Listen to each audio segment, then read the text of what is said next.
Ukrainian air assault forces show footage of new offensive in Russia's Kursk region. Trump says Ukraine has essentially agreed to $500 billion mineral deal, and Ukraine's general staff confirms attack on oil refinery in Russia's Saratov region. That is news next. The defense forces of Ukraine attacked the Russian oil refinery in Russia's Saratov region on the night of the 10th to 11th of February, reported by General Staff of the Armed Forces of Ukraine. Units of the Unmanned Systems Forces of the Armed Forces of Ukraine, Defense Intelligence of Ukraine, and the Special Operations Forces of the Armed Forces of Ukraine, in cooperation with other components of the defense forces, attacked the Saratov oil refinery, which carries out complex oil processing, on the night of 10th to 11th February 2025.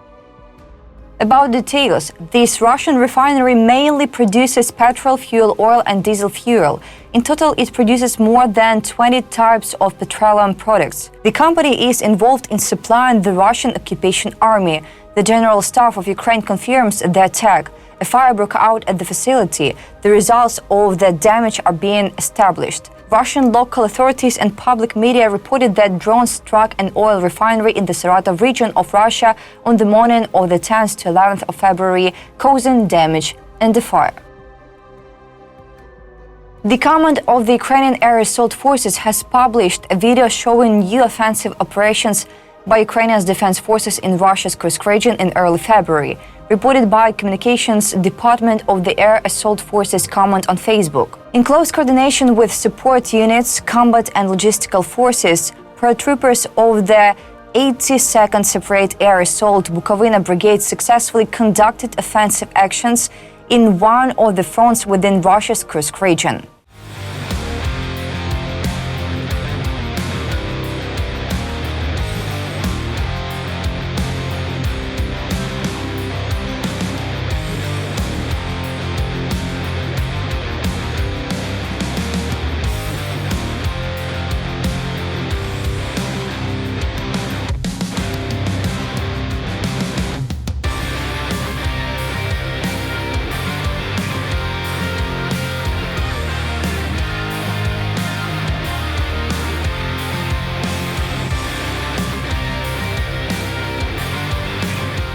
It was reported that Ukraine's defense forces managed to secure new positions and significantly improve their tactical situation as a result of a swift and unexpected maneuver for the enemy.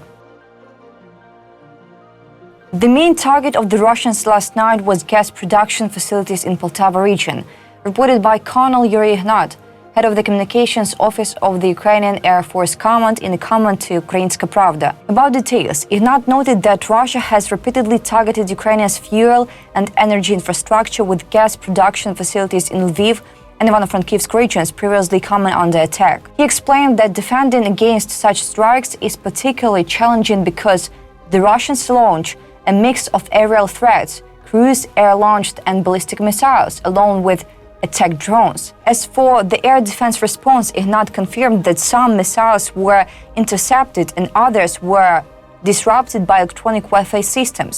However, unfortunately, some still reached their targets. The leadership of Russia's penitentiary system removed all restrictions on the use of violence against prisoners of war in the first weeks after the Russian full-scale invasion of Ukraine began.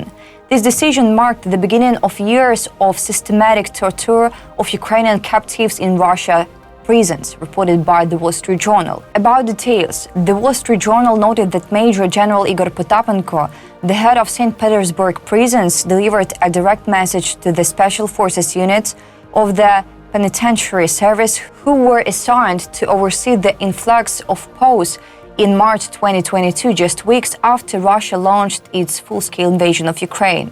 Be cruel, don't pity them, Potapenko said. He said that ordinary rules would no longer apply. There would be no restrictions on violence. He also cancelled the requirement to use body cameras to record the actions of prison guards, which is mandatory in other Russian prisons. Similar instructions were given to other units across the country, including in Buryatia, Moscow, Pskov, and other regions. Letters were sent to prison administrations throughout Russia ordering them to clear floors, wings, and even entire prisons. Those meetings set in motion nearly 3 years of relentless and brutal torture of Ukrainian prisoners of war. Guards applied electric shocks to prisoners' genitals until batteries ran out. They beat the prisoners to inflict maximum damage, experimenting to see what type of material would be most painful. They withheld medical treatment to allow gangrene to set in, forcing amputations. Former guards confirmed that Potapenko's order was perceived as a carte blanche for violence. One of the first Ukrainian prisoners of war was Pavlo Afisov, who was captured in Mariupol in the early month of the full-scale war. The 25-year-old was transferred from prison to prison over 2.5 years. He was released in October 2024. Upon arriving at a prison in Russia's Tver region, north of Moscow, guards took him to a medical examination room, ordered him to strip naked, and shocked him multiple times with a stun gun. When it was over, he was told to yell, "Glory to Russia, glory to the special forces," and then ordered to walk to the front of the room, still naked, to sing the Russian and Soviet national anthems. When he said he didn't know the words, the guards beat him again with their fists and batons.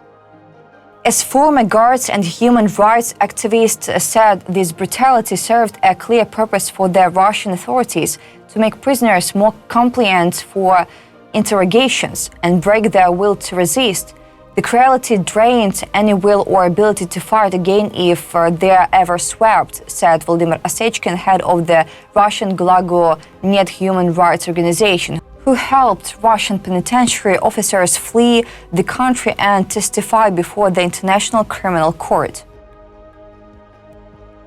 US President Donald Trump has stated that Ukraine essentially agreed to allow the US access to mineral extraction on its territory in exchange for aid, reported by the New York Post as reported by European Pravda. Trump claimed that Ukraine had essentially agreed to allow the US access to the extraction of valuable minerals in exchange for military aid, and that he is interested in such an agreement. I told them that I want the equivalent of like $500 billion worth of rare earth minerals, and they've essentially agreed to do that. They have tremendously valuable land in terms of rare earth minerals, in terms of oil and gas, in terms of other things. I want to have our money secured because we're spending hundreds of billions of dollars in Ukraine, Ed. Speaking to Fox News, Trump added that he expects such a deal regardless of how the war and possible negotiations unfold. They may make a deal. They may not make a deal. They may be Russian someday, or they may not be Russian someday. But we're going to have all this money in Ukraine, Ed. And I say, I want it back. Trump also called it stupid to continue assisting Ukraine for free. That's all for today. Thanks for watching this video. Like and subscribe.